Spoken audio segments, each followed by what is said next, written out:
क्या आप भी आरआरबी ग्रुप डी में फॉर्म भरने वाले हैं और उम्मीद कर रहे हैं आरआरबी ग्रुप डी में सेलेक्ट होने की? तो दोस्तों, सिलेक्शन केवल मेहनत से नहीं होता, सिलेक्शन सही जोन चुनने से भी होता है। तो आइए अपन बात करते हैं कि ये जोन क्या होता है और सही जोन क्या होता है। देखिए दोस्तों, रेलवे जो आरआरबी भर्ती करवाती है वो अलग अलग जोन में अलग अलग प्रकार से भर्ती होती है और सभी जोन की कट ऑफ भी अलग अलग जाती है। तो सही जोन का मतलब कम कट ऑफ।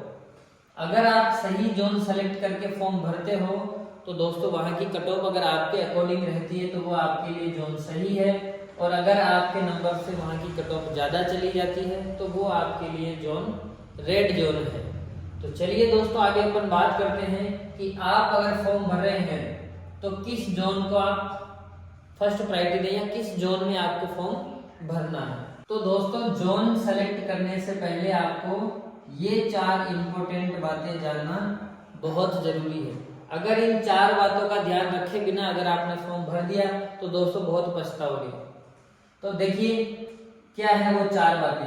पास का राज्य, अगर आप जिस राज्य में रह रहे हैं आपको उसके नजदीक वाला जोन भरना है। दूसरी बात कि कौन से जोन में वैकेंसी की संख्या ज्यादा है, तो ज्यादा वैकेंसी के लिए आपको फॉर्म भरना है।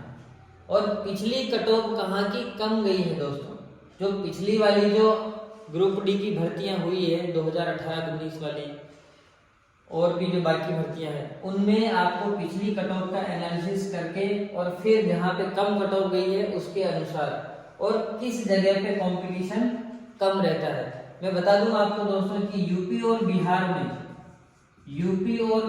में दोस्तों बहुत ज्यादा कंपटीशन रहता है। तो अगर आप यूपी और बिहार से बिलोंग नहीं करते हैं तो आपको यूपी और बिहार के जोन को भरने से बचना है। कई दोस्तों का कमेंट आता है या कई दोस्तों का कमेंट आया कि sir high cut off zone कौन से हैं। तो मैं बता दूं आपको दोस्तों कि जो हाई कट ऑफ जोन है, जिन जोन में हाई कट ऑफ जाती है तो वो है दोस्तों यूपी वाले जोन, उसके बाद में बिहार वाले जोन और उसके बाद में आते हैं दोस्तों राजस्थान वाले। अब दोस्तों अपन बात कर लेते हैं कि लोअर कट ऑफ जोन कौन से हैं जो आपके लिए सेफ जोन साबित हो सकते हैं। तो दोस्तों लोअर कट ऑफ जोन की अपन बात करें कि जहां पर आरआरबी की कट ऑफ कम जाती है तो वो है दोस्तों साउथ इंडिया के जोन। जितने भी जोन अपने इंडिया के साउथ में है वो साउथ इंडिया जोन में लगभग दोस्तों सभी में कम कट ऑफ जाती है। और जो नॉर्थ इंडिया के जो जोन है, नॉर्थ इंडिया जोन में भी दोस्तों कट ऑफ कम जाती है। तो अगर दोस्तों ये सारी डिटेल्स देखने के बाद भी अगर आपको कंफ्यूजन है कि आपको कौन सा जोन सेलेक्ट करना चाहिए तो आप दोस्तों नीचे कमेंट बॉक्स में आप लिखिए कि आपका पढ़ाई का लेवल कौन सा है और आप कौन सी जगह से बिलोंग करते हैं। तो दोस्तों आपको रिप्लाई करके मैं बताऊंगा कि आपको कौन से जोन में आपको फॉर्म अप्लाई करना चाहिए। अब देखिए दोस्तों, आपको मेरी फाइनल एडवाइस क्या है, ध्यान से सुने कि आपको फाइनल किन बातों का ध्यान रखना है कि केवल आपको कट ऑफ को देखकर ही दोस्तों जोन का चयन नहीं करना है। क्योंकि दोस्तों आपको जॉब लगने के बाद में हो सकता है कि आपकी जॉब की लोकेशन वही रहे, आपका ट्रांसफर नहीं हो पाए। वैसे तो आजकल ट्रांसफर लगभग 2 से 3 साल में हो जाता है, पर फिर भी दोस्तों 2 से 3 साल तो आपको उसी लोकेशन पे गुजारने होंगे। दूसरी बात कि वहाँ पे आपको लैंग्वेज का इश्यू हो सकता है। अगर आप साउथ जोन भरते हैं, साउथ में दोस्तों आपको लैंग्वेज का इश्यू रहेगा अगर आप साउथ जोन से बिलोंग नहीं करते हैं तो। उसी प्रकार से दोस्तों कि अगर एग्जाम आप सेलेक्ट कर लेते हैं उसके बाद में आपको फिजिकल टेस्ट के लिए जाना होगा तो आपको उसी जोन में जाना पड़ेगा। आपको मेडिकल टेस्ट के लिए जाना है तो आपको उसी जोन में जाना पड़ेगा।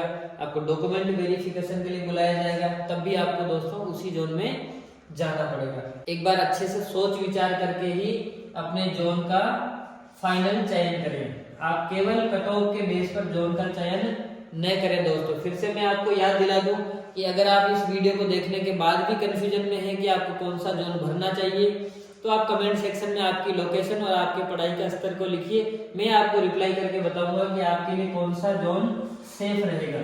तो मैं दोस्तों आपको सजेस्ट करूंगा कि आपको कौन से जोन में और किस पोस्ट पर अप्लाई करना चाहिए। तो चलिए दोस्तों, अब मैं आपके साथ बात करना चाहता हूँ कुछ खास बातें जिनको भी आपको ध्यान रखना है। तो देखिए दोस्तों, जोन चेंज नहीं होता है। एक बार आपने एप्लीकेशन में जो जोन भर दिया है दोस्तों, बाद में वो जोन आपका चेंज नहीं हो पाएगा। वो चेंज करने के लिए आपको वहां से ट्रांसफर लेके ही दूसरे जोन में जाना होगा। आपको एप्लीकेशन फॉर्म भरते टाइम दोस्तों मल्टीपल जोन का ऑप्शन नहीं दिया जाएगा, आपको एक ही जोन उसमें सेलेक्ट करना है। रिजर्वेशन कैटेगरी का इम्पैक्ट दोस्तों, रिजर्वेशन कैटेगरी के हिसाब से ही आपको सिलेक्शन मिलेगा। और चौथी और अहम बात दोस्तों कि मार्क्स का जो नॉर्मलाइजेशन सिस्टम आजकल होता है, उस नॉर्मलाइजेशन सिस्टम से भी आपकी कट ऑफ अप डाउन होगी। तो ये चारों विशेष बातें हैं जिनके अकॉर्डिंग आपका सेलेक्ट होना, आपका सिलेक्शन बहुत प्रभावित होने वाला है। देखिए दोस्तों, अभी तक मैंने किसी भी स्पेशल जोन को आपके लिए 100% सेफ या 100% रेड जोन दोस्तों नहीं बताया है।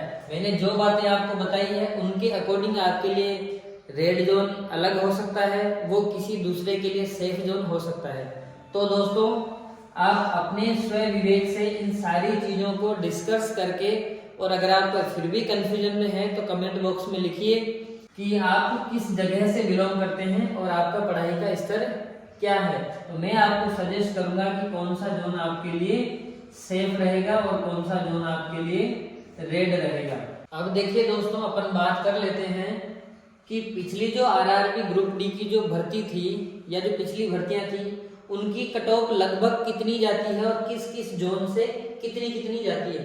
तो सारे जोन मैंने आपके सामने लिखे हैं दोस्तों। इलाहाबाद जोन, अजमेर, कोलकाता, चेन्नई, बेंगलुरु, भोपाल, मुंबई, गुवाहाटी, लगभग सारे जोन मैंने ले लिए हैं। उनकी general cut off OBC, SC और एसटी की ये ट्रेंड बेस्ट कट ऑफ मैं आपके सामने लेकर आया हूं दोस्तों। देखिए आप इसको, पहले जनरल की बात करते हैं, अनरिजर्व कैटेगरी। देखिए इसमें भोपाल जोन की 75 तक गई थी, लेकिन गुवाहाटी में 57 भी गई है दोस्तों। तो जनरल की सबसे ज्यादा कट ऑफ जाती है, लेकिन ये जरूरी नहीं है कि दोस्तों सारे जोन में ज्यादा ही जाती है। अब अपन बात करते हैं ओबीसी की। तो ओबीसी में देखिए दोस्तों, मैक्सिमम कट ऑफ 70 गई थी, लेकिन वहीं अगर अपन मिनिमम की बात करें तो 53 तक भी कट ऑफ दोस्तों गुवाहाटी में गई थी। एससी कैटेगरी की बात अगर अपन करते हैं तो दोस्तों एससी कैटेगरी में अप्रोक्स 52, 54, 58, 49, 50, 65, मैक्सिमम 65 तक गई है। बाकी मिनिमम तो दोस्तों काफी कम रही है। अगर अपन यही बात करते हैं आगे एसटी कैटेगरी की, तो एसटी कैटेगरी में दोस्तों कट ऑफ मैक्सिमम 58 तक गई है, और मिनिमम कट ऑफ की बात करें तो 35 भी कट ऑफ रही है दोस्तों। तो ये ट्रेंड बेस्ड कट ऑफ है दोस्तों, जिसमें देखिए किसी जगह मीडियम है तो कहीं पे मीडियम हाई है, फिर कहीं पे हाई तो कहीं पे लो मीडियम, कहीं पे फिर से मीडियम तो कहीं पे हाई। तो इस तरह से दोस्तों आपको अपने हिसाब से इस कैटेगरी वाइज कट ऑफ को सेलेक्ट करना है, और फिर आपके लिए चुनना है कि कौन सा जोन आपके लिए सेफ रहेगा और कौन सा जोन आपके लिए रेड जोन रहेगा। तो दोस्तों अब अपन बात कर लेते हैं कि किस प्रकार से आप सेफ जोन को ट्रैक कर पाएंगे कि कौन सा जोन आपके लिए सेफ रहेगा। तो एक फॉर्मूला मैं आपके लिए लेकर आया हूं। इस फॉर्मूले के अकॉर्डिंग देखिए दोस्तों, कट ऑफ, वैकेंसी और कंपटीशन, ये तीनों चीजें मायने रखती है। जब आप तीनों को बैलेंस करके चलोगे, आप कट ऑफ को भी ध्यान में रखोगे और किस जोन में कितनी वैकेंसीज है उसको ध्यान में रखोगे, और वहां पे कंपटीशन कितना है उसके अकॉर्डिंग अगर आप ट्रैक करोगे तो ये जो जोन निकल के आता है ये आपके लिए सेफ जोन हो सकता है। तो इस सेफ जोन को आपको ट्रैक करना है और इस सेफ जोन में आपको फॉर्म फिल करना है। अब अपन फाइनल बात कर लेते हैं कि आपको सिलेक्शन किस प्रकार से होगा।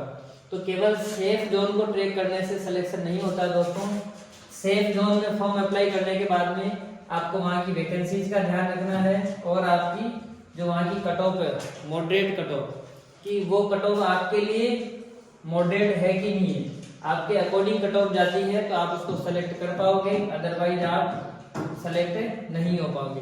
तो फाइनली अब मैं आपसे बात करना चाहूंगा इस पूरे ओवरऑल वीडियो के अकॉर्डिंग कि केवल सेफ जोन को ट्रैक करके आपने फॉर्म भरा है और उसके बाद में अगर आपने सही से तैयारी नहीं की है, आपकी मेहनत में अगर कमी रही है, तो उसके बावजूद भी आपका सिलेक्शन नहीं हो पाएगा। तो दोस्तों आपको तैयारी के साथ साथ पूरा जोर लगा के सारे सब्जेक्ट को आपको बैलेंस लेके चलना है और सही से आपको अभी से तैयारी स्टार्ट करनी है, ताकि अच्छे से आपका सिलेक्शन, ये कट ऑफ आपके लिए मॉडरेट साबित हो सके। तो वीडियो को आप लाइक करें दोस्तों और अपने दोस्तों के साथ में शेयर करें। तो चलिए मिलते हैं अगले वीडियो में, तब तक के लिए थैंक यू, जय हिंद।